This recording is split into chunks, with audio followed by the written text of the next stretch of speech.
Kinagabihan, isang romantic dinner na naman ang inorganisa ni Jacob. Sinabi lang niya kay Charmaine na magpahinga muna para maisagawa niyang preparasyon na ito.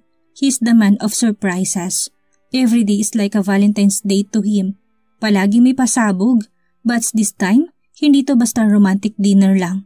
Mahalagang araw nito dahil make it special, okay? Gusto ko maging memorable ito sa kanya.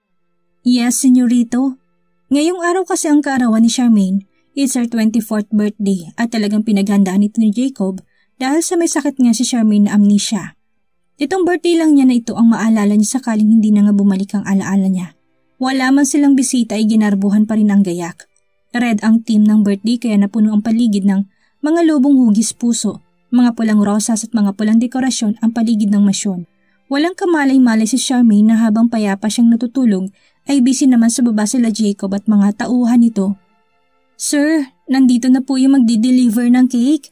Okay, ayos. Sige, medyo malaki kasi yun. Tulungan niyo na lang silang magbuhat. Dito niyo ilagay. Tinuro ni Jacob ang isang round table na gawa sa fiberglass para doon ipatong ang 4 feet 4 tire cake na puno ng edible red diamond crystals. Everything is set and done. Kailangan na lang niyang magpalit ng damit para pogi siya sa paningin ng kanyang asawa. Samantala, matapos na mag-ayos ni Jacob ng sarili muli siyang bumaba, kinuha niyang isang bugkos ng white roses at tumayo sa may gitna ng venue. Si Manang Elena naman ang naatasang gumising kay Charmaine para pababain ito. Senyorita, gising na po. Handa na po ang hapunan. Inam naman at nagising agad si Charmaine. Nag-inat-inat pa ito bago dinilat ang mata. Kakain na? Si Jacob po ba? Nasaan? Nasa baba na po, senyorita. Kayo na lang pong hinihintay. Ah, ganun ba? Sige, susunod na lang ako sa baba. Magtututbrush lang ako. Paalam niya. Nauna nang bumaba ang katulong at si Charmaine na lang ang bumabang mag-isa. Suot ang kulay pula niya ring silk night dress nang bumaba siya. Hindi na siya nagpalit ng damit dahil akala niya ay simpleng dinner lamang ang mangyayari. Buti na lang din at hindi malaswang suot niya ngayon. Kahit kasi lingerie yun ay parang heart evangelista lang ang kanyang datingan. Beautiful and classy. Habang papalabas na siya ng masyon ay bigla siyang napakapit sa laylayan ng kanyang silk dress. Hinila niya ito pababa dahil parang naaalangan siya sa suot niya sa nakita niyang gara ng gayak. Bigla siyang napaiyak. Halos malimutan na rin niya kasi nakaarawan niya ngayon at naalala pala yun ni Jacob. Para siyang batang humagulhol. Sobrang saya niya. Nasorpresa talaga siya. Hindi niya lubos na maisip na natulog lang sila saglit at pagkatapos ay may ganito na. Nakatayo si Jacob sa 6 na dipaang layo buhat sa kinatatayuan niya. His teary eyes makes her heart melt. In love talaga sila sa isa't isa. Ilang sandali pa hinawakan na ni Jacob ang mic at ngumiti. He looks nervous but you can feel in his face that he has many things to say. Hindi siya nagprepara ng mensahe para sa gabing ito. Basta kung ano lang bang nararamdaman niya, yun na lang ang lumalabas sa kanyang bibig. Napatigil si Charmaine sa paglalakad nang mag-umpisa na magsalita sa Jacob. Nagkatitigan sila at hindi inaalis ang tingin sa isa't isa. I've lost my faith in everything. I couldn't believe in anything. When Lucis left, until I put my faith in you, is it a sin? Is it a crime? Hindi man naging maganda tamang una nilang pagkikita. To worship someday, all of the time, anytime, I would do anything for you. Hindi niya inakala na isang tulad niya ay mahuhulog sa isang tulad ni Charmaine. I found you my heaven. Right here will you believe in me. Forever I believe in you. At habang tumatagal ay nakakita niya at nararamdaman ang tunay na kasiyahan sa piling ni Charmaine. Minahal niya ito ng todo at pinahalagahan. Not just on Sunday. I love you every day and I fall to my knees every night I pray since you've come and saved me for all eternity. Hindi pa siya kailangan na lumapit sa Panginoon, pero nang malaman niyang malaking nagawa niyang kasalanan kay Charmaine ay nakuha niyang lumuhod at magdasal bumalik lamang ito. I wasn't looking for a miracle, didn't think that love was possible but your love has made me whole and I pray that this will never end. You are my lover, my best friend, you took me and saved my soul. Ngunit tila isang milagro muli nilang pagsasama, tadhanang muling naglapit sa kanilang dalawa. Hindi na niya hayaang magkawalay pa sila. Si Charmaine ang bumubuo ng pagkatao niya. I found my heaven right here with you, believe in me. Forever I believe in you. Kaya pinakasalan na niya ito. And forgive me for the things that I have done. Sobrang sincere ng pagkakasabi ni Jacob. He mean it. He asked forgiveness for all the things he done to her. Mga kasalanang nagawa niya at kasalanang hindi niya pa naaamin pa. Samantala, emotional silang nagyakapan. Jacob hugged her wife tight as he can. Babe, grabe, sobrang saya ko kahit simpleng tinanlang kita. Ganun ba talaga kapag mas nagmamahal ang lalaki? Bumitaw si Charmaine mula sa kanilang pagyayakapan. Pakiramdam kasi niya hindi deserve ni Jacob na lokohin ng paulit-ulit. Sa tingin niya ito ng tamang pagkakataon para aminin ng asawan lahat. But hindi siya nagkaroon ng pagkakataon para umamin dahil hinila kaagad ni Jacob ang kanyang kamay at dinala siya sa lamesa kung saan nakapatong ang kanyang birthday cake. Happy birthday, babe. Sana'y marami pang birthday na dumating sa'yo kasama ako. At sana'y maging malusog ka. Kayo nang magiging anak natin. And lastly, sana gumaling ka na.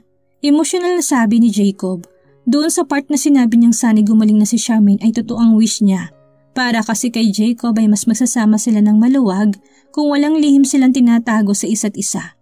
Nasa chapter na kasi sila ng kanilang buhay na bubuo na sila ng pamilya kaya gusto talaga ni Jacob na maitama ang lahat. Jacob, gusto na talagang umamin ni Charmaine ngayon. Hinuli niyang dalawang kamay ni Jacob at saka huminga ng malalim. She's about to start to. Naudlot muli ang kanyang tangkang pag-amin nang biglang tumugtog ang kantang Happy Birthday. Make a wish first before you blow your candle. Malambing na pagkakasabi ni Jacob. Tumango naman si Charmaine at pagkatapos ay pumikit na. Sana maging maayos ang lahat sa gagawin kong pag-amin. Sana hindi magbago ang pagtingin sa akin ni Jacob kapag nalaman niya ang katotohanan tungkol sa sakit ko. At kung magalit man siya, sana'y mapatawad niya pa rin ako. Wish ni Charmaine ngunit hindi niya isinatinig. Matapos niyang mag-wish ay hinipan na niyang kandila. Ilang sandali pa'y naramdaman na lang niyang kami ng asawang nakahawak sa kanyang bewang mula sa likuran. Shall we dance? Bulong nito nakapagpataas ng mga balahibo niya. Naisip ni Charmaine na habang sumasayaw na lang sila, aami siya. Kumukuha na siya ng shampoo. Dinala siya ni Jacob sa gitna at saka lumuhod at tinalikan ng kanyang tiyan at pagkatapos ay tumingala. You're so beautiful in that red dress. Akala mo santo na itong si Charmaine sa kakapuri ni Jacob.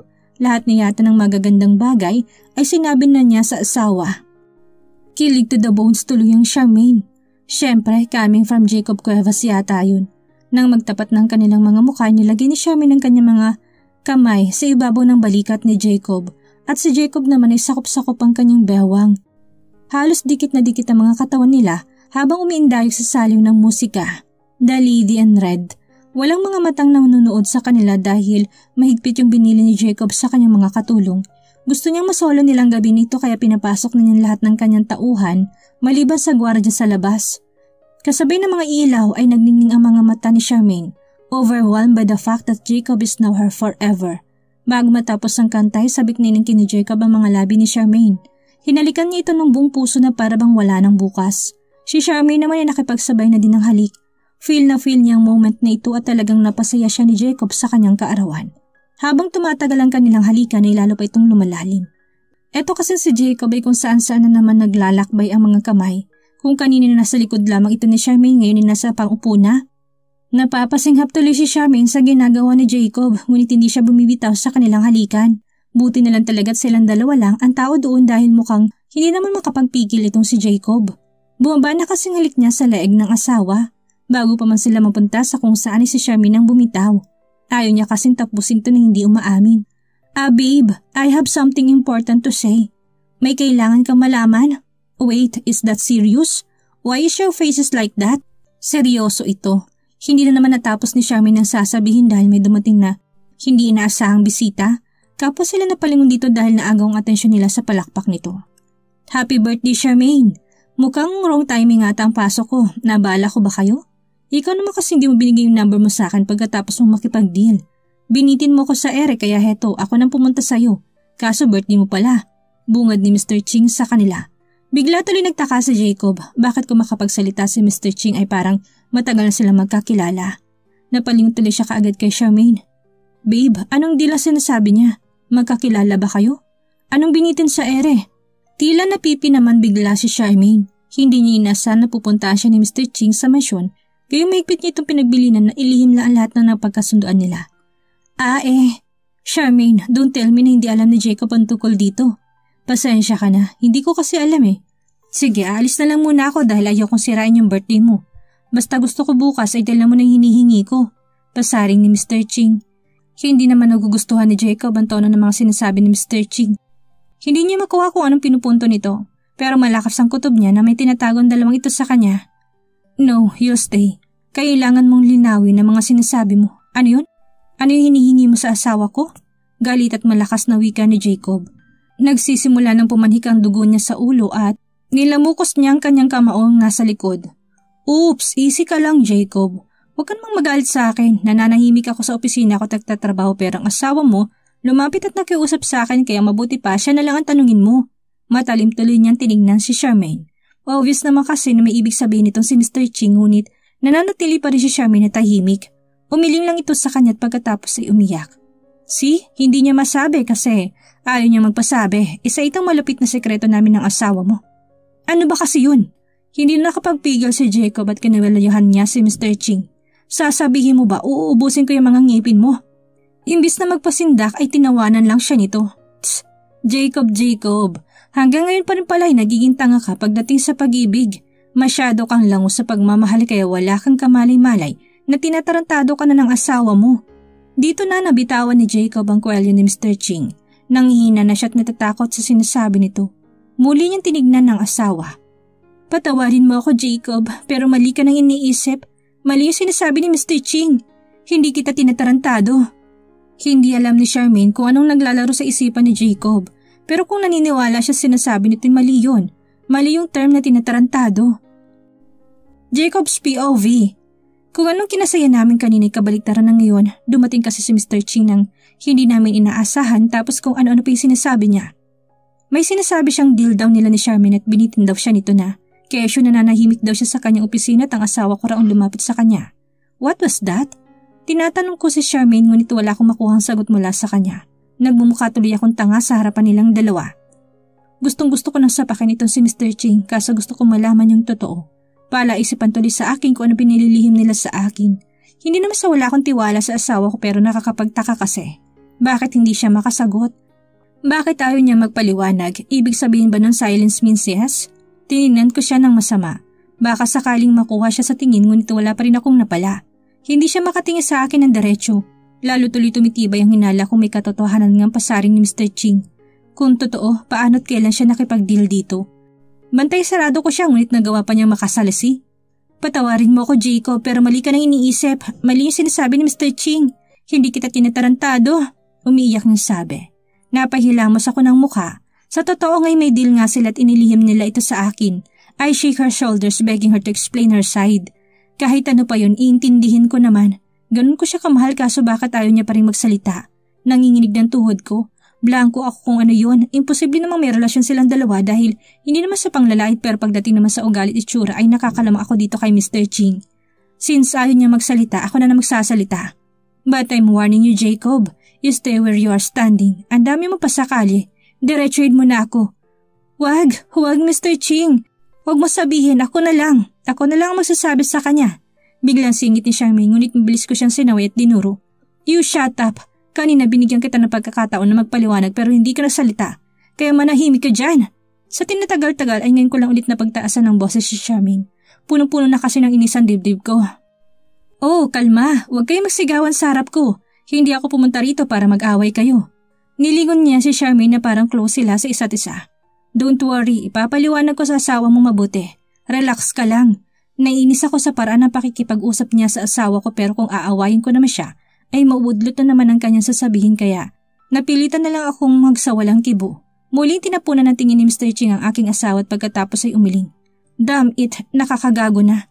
Okay, I will start. Mayabang siyang naupo sa silya na dapat sani upuan namin mag-asawa. Pinaharap niya ito sa gawin namin sa kaprenting dumi 4. Ganito kasi yung Jacob. Nananahimik ako sa aking opisina at payapang nagtatrabaho. Alam mo naman, nawalan na ako ng karapatan sa Lesotho dahil sa'yo kaya tinuon ko na lang oras ko sa sarili kong kumpanya. Itong asawa mo pinuntahan ako sa aking opisina. Nagpakilala as Charmaine Domingo. Siyempre, Charmaine Domingo, yan. Bagong mayari ng Lesotho, so sino ba naman ako para hindi siya harapin? So hinarap ko siya at first, simpleng kamustahan lang ang mangyari between the CEO and shareholders na tulad ko. But I was shocked when she said that she wants to ask me a favor. Favor, noong unay naguluhan din ako pero direkta niya akong pakay niya sa akin at doon niya ako lalong naguluhan. Bakit kamo? Hiningi niya ang tulong ko. Nakiusap siya sa akin na kung pwede tulungan ko siyang makabalik sa market ang Lesotho. Inoferan niya ako ng buo ng kanyang shares. Meaning ibibigay niya raw yun sa akin para ako na raw ang mamahalan ng Lesotho. At gusto niyang ilihim sa'yo yun. Gusto niyang ilis sa'yo yung karapatan mo dito dahil in the first place ay siguro wala siyang tiwala sa'yo. She wants to save Raphael Company dahil ito naman ang may bigay sa kanya nito. Isa pa may pinagsamahan naman sila so pumayag ako. Naiintindihan ko naman yung asawa mo, mahirap ka nga naman pagkatiwalaan kaya ganun ang ginawa niya. Nakakalungkot mang isipin sa part mo pero may mas tiwala pa siya sa ibang tao kaysa sa'yo. Tumupad naman ang asawa mo, may pinadala nga siyang dokumento kaso mali ata siya ng dalampot. Imbis kasi na property shares niyang pinadala niya ay medical abstract itong dumating sa akin. Inabot niya sa akin ang medical certificate na yun kung saan nakasad ang findings ng doktor ni Charmaine tungkol sa kanya naging sakit. May joke lunch. Para ako sasabog sa galit, this medical abstract of Charmaine is private. Ako nagtago nito sa taguan ko kaya parang naniniwala na ako sa sinasabi ni Mr. Ching. Kasi paano ito mapupunta sa kami niya kung walang nagbigay? Ibig sabihin, totoong may kasunduan sila ni Charmaine at totoong nagkakamali lang ng dampot. Ibig sabihin ay matalim kong tiningnan muli si Charmaine. Hindi ko lubos maisip na magagawa niya ito sa akin. Jacob, ang pinagtataka ko lang ay bakit ang findings ng doktor na may amnesia ang asawa mo? Kung may amnesia, bakit kilala niya si Raphael? Bakit alam niya na siya ang beneficiary nito? Ang gulo eh. Nanunoy ang solusyon ni Mr. Ching. Dito na nadurog ang puso ko. Oo nga, bakit ngayon ko lang napagtanto? If Charmaine's truly said that to him, maliwanag na wala siyang amnesia. Pwede ba yung memories lang ni Raphael ang naalala niya? Kalokohan. Sa mga oras na ito'y gusto ko na sumigaw at magwala. Napakasakit para sa akin na malaman na matagal na pala niya akong ginagago. But at the end of the day I choose to hear her side. Gusto ko marinig mula sa kanya na may amnesia pa rin siya, na hindi totoong mga narinig ko ngayon. Gusto kong paniwalaan ang sarili kong hindi totoo, pero nang muli kong tinignan ng aking asawa, ay nakita ko sa mukha niya kung gaano siya nagsisisi. And honestly, hindi ko na alam kung ano ba dapat kong maramdaman ngayon. Ang sakit lang kasi, para akong nagago. Yung ginawa kong lahat para sa mapasaya siya, yung pala'y puro paghihiganting nasa isip niya. Ano yun? Peke lang ba lahat ng pinakita niya sa akin? From the start na bumalik siya sa akin, ano yun? Plinanan niya ba yung lahat? All this time. Naniwala ko may sakit siya. Nagsinungaling pa ako at nag-invento ng mga story para palabasing masaya kami noon. Todo effort ako noon. Pinabagong buong mansyon na tinilayo sa mga taong posibleng makapagpabalik na alaala niya tapos ngayon, malalaman ko lang na wala siyang sakit na all this time ay ginagago niya lang pala ako. Pinagmukha niya akong tanga. Ngayon, iiyakan niya ako? Anong gusto niya palabasin na hindi niya ginusto mga nangyari? Ang daming pagkakataon ng pwede siyang umamin kaso hindi niya ginawa. Hindi niya ginawa dahil nag-e-enjoy siya sa pagmumukhain akong tanga. Ang galing hindi ba? Nagpakasal pa siya sa akin. Ang effort ha? We make love out of nothing pala. Nagsayang lang kami pareho ng effort. Tapos ngayon nagbubuntis siya, nagpabuntis siya sa akin. Paano na ngayon? Paano na kami? Paano na magiging setup namin? Sabihin niyo ng tanga ako pero hindi niyo masisisi kung bakit gusto ko pa rin madinig ang side niya. Magkakaanak na kami. Labas ang bata dito. Nang lapitan ko si Charmaine na bigla kami nakarinig na sunod-sunod na putok. Dapa! Sa isip ni Mr. Ching isang malaking ganti na rin may tuturing kay Jacob na pasakitan ng damdamin nito. Nadiskubre na kasi na parehong naglilihiman, ang dalawa kay hindi siya makatulog habang hindi niya naipubunyag ito. He wants to destroy the relationship of Jacob and Charmaine. At sa tingin niya matagumpay na siya. Sa nakita niya kasi ngayon nilalamon na ng matinding galit sa Jacob dahil ayaw kumibo ni Charmaine. Ayaw nitong kumibo dahil guilty ito. But still, nakikita niya pa rin ang pagkamahal ni Jacob. It keeps pleasing his wife to explain. Bagay na kinainis niya. Ibang klase nitong lalaking ito, narinig na nga mga clue sa katotohanan, mukhang hindi pa rin naniniwala. Habang nagtatalo ang dalawang mag-asawa, may maitim palang balak ito si Mr. Ching. Kunwari tuod lang siyang nakaupo sa upuan na may lihim pala siyang dinukot sa kanyang likuran. Hindi pa man din na ipuputok ni Mr. Ching ang baril ay umalingaw na 4 na sunod-sunod na putok. Mabuti na lang at alerto mga tauhan ni Jacob na kahit sinabihan niya mga ito na huwag pumasok sa loob at hayaan na silang mag-asawa hindi itong mga ginawa. Lalo pa nang makita nilang dumating si Mr. Ching. Kagad nilang kinasang kanilang mga baril bago paghahanda sa posibilidad na mangyari. Hindi kasi katiwa-tiwala ang pagmumukha ng tusong negosyanteng ito. At tama nga silang hinala habang hindi pa nito nitututok ang baril sa mag-asawa ay inunahan na nila ng putok. Samantala, mabilis na niyakap ni Jacob ang asawa para protektahan. Jacob covered Charmaine's body through his body. Nandun pa rin yung pagprotekta niya rito sa kabila ng mga revelasyon. Huwag mo na silang tingnan, dumapa ka lang. Delikado. Jacob, I'm sorry. Saka ka na mag-sorry. Nasa peligrong buhay natin. Yung baby natin, ingatan mo. Jacob! Ilang minuto pa may narinig muli silang sunod-sunod na putok na baril. Galing naman yung kay Mr. Ching, gumantito ng putok na baril. Nang lingunin siya ni Jacob ay nakita niya may tama na palang baril si Mr. Ching sa balikat dahil umaagos ang dugo nito dito. We have to escape here. Wala akong baril, ana niya sa asawa na muli niya itong lingunin sa kanila. Nakatutok ang baril nito. Hayop ka talaga, Jacob. Ikaw na nga itong tinulungan. Ganito pang susukli mo sa akin. Kung hindi dahil sa akin, malamang hanggang ngayon hindi matutuklasan ng panggagago sa inyo asawa mo. Tapos tatraidorin mo rin ako. Wika ni Mr. Ching habang sapo-sapo na isang kamay niya may tamang balikat at isa naman ay hawak ang baril na siyang nakatutok sa amin. Kung meron mang traidor dito, yan ang walang iba ko hindi ikaw. Bakit sa tingin mo? Bakit ko kinuha sa kamay mong Lesotho? Kinuha ko yun dahil narinig ko kayo ng mga kasamaan mo na gusto niyo itong ilipat sa pangalan niyo. Kaya kahit tayo kumakaialam ay ginawa ko na dahil alam ko kung gaano kabuti ang nagawa ng mag-asawang Soto kay Charmaine. Pati na rin si Rafael. Pina-freeze ko yun dahil yun ang mga pinaka-best kong magagawa. Nagulat ka no? Naisahan ko kayo? Sa narinig na yun ni Charmaine ay para siyang kinain ng kanyang konsensya. Yun palang dahilan niya kaya ginawa niyang i-freeze ang lahat ng Lesotho. Ang tanga ko. Ang tanga-tanga ko. Bakit ko nagawa kay Jacob ang mga bagay na yun? Siya na walang ginawa ko hindi mapabuti ako. Ngayong alam na ni Charmaine ang buong katotohanan ay wala na siyang mukhang maiharap pa sa asawa. Nanganganib ang buhay nila ngayon dahil sa kanya. Kung hindi sana siya nakipagkasundo kay Mr. Ching, malamang masaya na silang namumuhay ni Jacob. Kaso hindi niya nagtiwalat dahil mahilig siyang gumawa ng desisyon na hindi niya pinag-iisipan ng mabuti. Mali-mali ang desisyon niyang ginawa. Bobo ka, Charmaine. Bobo ka. Kahit ano ipakita sa'yo ni Jacob, baliwala pa rin sa'yo. Sa isip-isip niya. Pero naglihim ka pa rin sa asawa mo kaya mas tiwala siya sa akin. Ang akala mo kasi may amnesia siya. Nagagaguhan lang kayo. Pilit na pinapamukha ni Mr. Ching na isang malaking kalokohan ng relasyon nila na dapat ay tinapos na nila. Anong mangyayari ngayong alam na ni Jacob ang pagpapanggap ni Charmaine tungkol sa kanyang kondisyon? Magawa pa kaya siyang patawarin ng kanyang asawa? At ano naman kayang mangyayari kay Mr. Ching? Yan ang ating aalamin sa susunod nating kabanata.